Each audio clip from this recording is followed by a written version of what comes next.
Okay. Alrighty, let's take a look at question number 4. In question 4, we're being assessed on transformation of functions, quadratics to be specific in this particular case. The question reads, given f of x equals the quantity x minus 2 squared plus 4, g of x equals the quantity x minus 5 squared plus 4. Question. When compared to the graph of f of x, the graph of g of x is... So what kind of shifts? We see that all 4 options are talking about shifts. What kind of shift is going on here? Now the easiest way to do this problem is just to graph both of them on a graphing calculator and then compare them to see what kind of shifts is going on.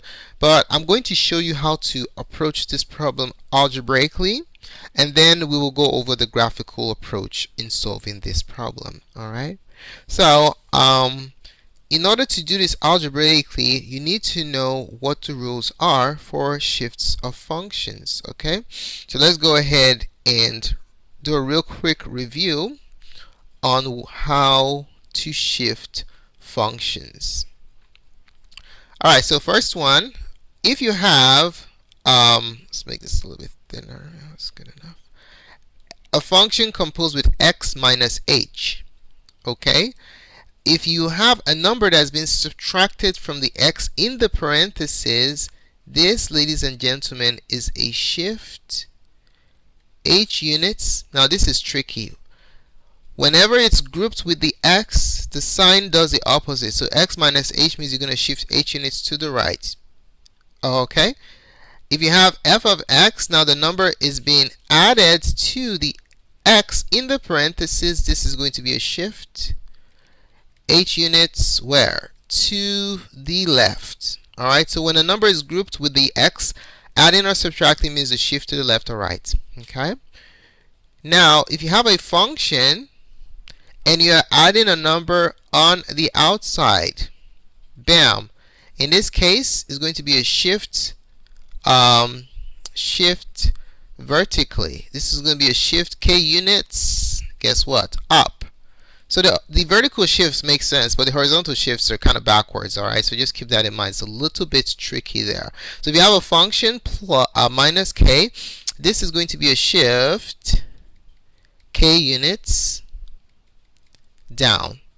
Alright, we have all the formulas that you need for the Regents exam at our website, mathgotserved.com. So if you want to review your formulas for the Regents exam, do visit our page, and then you can print out the formula sheet for your consideration. Alrighty. Now let's go ahead and attack the problem. F of x equals the quantity x squared, the quantity x minus 2 squared plus 4. Now this is where we are starting from. We're going from this function to this function right here. X minus 5 squared plus 4. So the question is, what alteration was applied to f of x to go to g of x?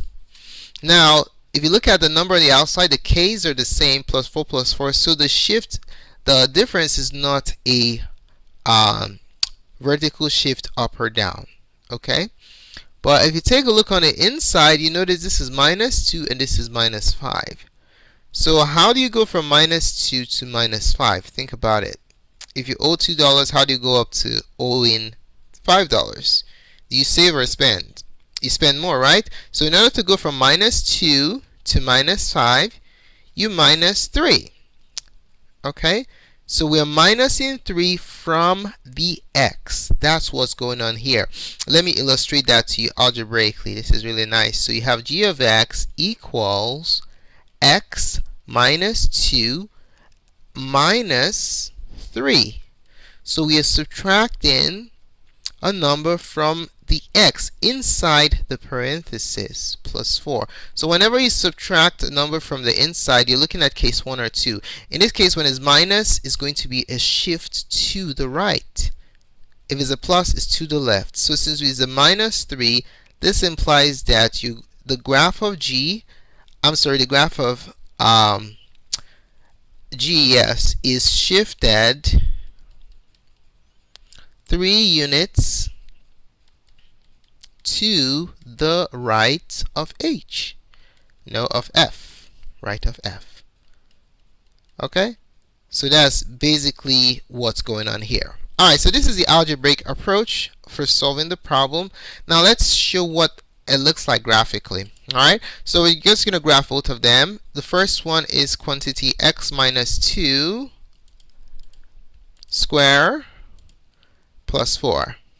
Okay, let's graph that first. So we see where this graph is. This graph is shifted 2 units to the right. So let's see what the other one is going to look like. I'm going to make it a thick one, okay, so it looks different. So make the second graph thicker. So the second graph is g of x. So it's quantity x minus 5, quantity square plus 4. Let's see if we have a shift 3 units to the right. Okay, so let's graph it. Bam. And you can clearly see what's going on here. The 2, this is the first one and this is the second one, and it's a shift 1, 2, 3. 3 units to the right in order to go from this to this right here. Okay, let me just zoom in a little bit more so that you can see what I'm talking about. So I'm going to use my zoom box feature.